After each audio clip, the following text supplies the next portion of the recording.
呢個就係新款嘅雀巢嘅麥片啦，竟然係 KitKat 味喎，咁樣啊，同埋咧而家今個禮拜有 Coles 半價啦，咁啊4個幾，但好貴過其他嗰啲麥片啊，其他麥片咧就要3個幾咋，呢個就要4個幾，所以就係貴啲。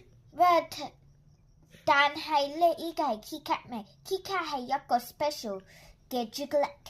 係啦，好去試下開下佢，睇下佢入邊係點先。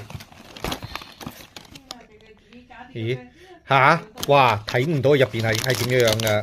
佢又平時嗰啲咧就係，但係一個透明嘅袋啊，睇到一個。而家依個就係呢個咧，可能係錫紙啊！我哋就唔開佢住啦，因為真係未食。咁我哋睇一睇嗰個盒個樣啦，咁樣個盒個樣就係咁啦。咁我哋相信就係咁就算啦，因為如果唔係咧就會變壞啦。